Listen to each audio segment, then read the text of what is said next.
Last week performance. Last week में हमारा market 1.82% से डाउन हो गया था, क्योंकि सेबी ने जो कहा था कि स्मॉल कैप और मिड कैप में फ़ंड बहुत ज़्यादा आ रहे हैं, तो म्यूचुअल फंड हाउस को बोला गया था कोई करेक्टिव एक्शन लेने के लिए। उस वजह से हमारे स्मॉल कैप और मिड कैप स्टॉक्स में बहुत ज़्यादा गिरावट आ गई थी। एफआईएस और डीआईएस की एक्टिविटी में देखा जाए तो 15 मार्च को एफआईएस नेट बायर हैं and while DIIs net seller हैं। हमारा इंडियन रुपये 82.89 के आसपास चल रहा है। गोल्ड के प्राइस में तेज़ी आई है।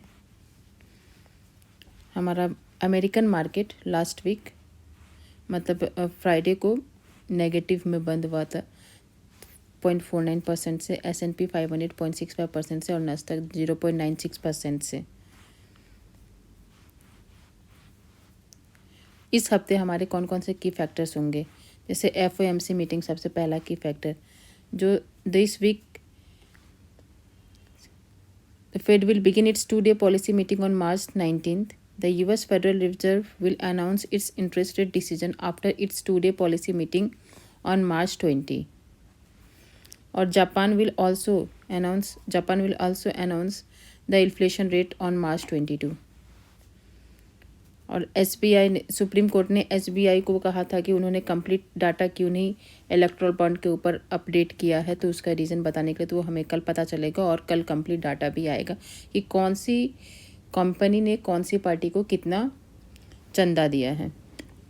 अपार्ट फ्रॉम दैट, सेबी ने जो म्यूचुअल फंड हाउस को बोला था कि आप अपना पोर्टफोलियो स्ट्रेस टेस्ट ये देने के लिए, मतलब कि आप कितने दिनों में अपने पोर्टफोलियो को लिक्विडेट कर सकते, 25% पोर्टफोलियो और 50% पोर्टफोलियो को कितने दिनों में लिक्विडेट कर सकेंगे। तो सारे टॉप म्यूचुअल फंड हाउसेस ने अपना अपना डाटा वो रिवील किया है।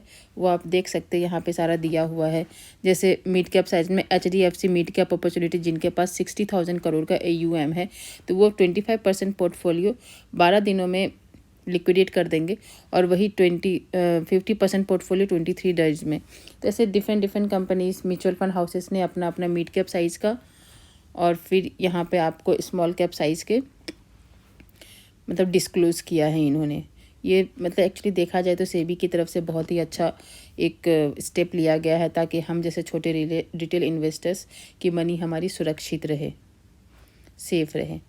और थर्ड पॉइंट है, लोकसभा का डेट्स अनाउंस हो चुका है कि कब से कब तक अनाउंस होगा, कब से कब तक वोटिंग होगी और हमारे नेक्स्ट PM कब डिसाइड कर लिया जाएगा।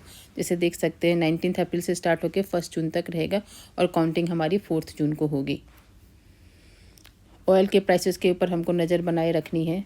जिस तरह से ऑयल के प्राइस अप डाउन होंगे तो हमारे भी जो ऑयल रिलेटेड जो स्टॉक्स है, केमिकल स्टॉक्स और ऑयल रिलेटेड स्टॉक्स, उसके ऊपर भी हमारे प्राइसेस में बहुत ही फ्लक्चुएशन देखने को मिलती है। और अपार्ट फ्रॉम दैट स्टॉक्स हमारे कल जो फोकस में रहेंगे, जैसे अदानी ने बोला है कि वो 14 बिलियन इन फाइनेंशियल ईयर 25 वो अपनी कंपनी में कैपेक्स करने वाले, मतलब अपनी कंपनी की क्षमता को बढ़ाने वाले हैं। ओलेक्ट्रा ग्रीनटेक शेयर हमारा फ्राइडे के दिन गिर गया था, क्योंकि उसका भी नाम हमारे इलेक्ट्रल बॉन्ड लिस्ट में अपीयर हुआ था। भेल ने टाई अप किया with REC for renewable energy projects. Hindustan aeronautics को 8073 करोड़ का ऑर्डर मिला है फॉर इंडियन नेवी के लिए, तो उसके ऊपर भी हमें फोकस बनाए रखना चाहिए। KPI ग्रीन एनर्जी को भी एक प्रोजेक्ट मिली है सैटरडे को, और ये KPI ग्रीन एनर्जी हमारी मल्टीबैगर पावर स्टॉक है, जिसने एक साल में इन्वेस्टर्स को 400% के रिटर्न्स बना के दिए हैं। LTTS के लिए गुड न्यूज़ है कि उनको महाराष्ट्र स्टेट से साइबर डिपार्टमेंट की तरफ से 800 करोड़ का प्रोजेक्ट मिला है। रेल विकास निगम को भी लेटर ऑफ अवार्ड मिल चुका है मेट्रो रेल प्रोजेक्ट के लिए, पुणे मेट्रो रेल प्रोजेक्ट के लिए। टाटा मोटर्स के लिए एक थोड़ी सी बुड ये है कि क्योंकि वो डिमर्जर करने वाली है कॉमर्शियल और पैसेंजर व्हीकल को, तो वो शायद सेंसेक्स और निफ्टी से उसका आउट होना पड़ेगा, जस्ट लाइक हमारा HDFC बैंक। और दूसरा न्यूज़ ये है कि टाटा मोटर्स 9,000 करोड़ इन्वेस्ट करने वाली है तमिलनाडु में अपना एक व्हीकल मैन्युफैक्चरिंग प्लांट सेटअप करने के लिए। रेल टेल्स को भी एक ऑर्डर मिला है 130 करोड़ का।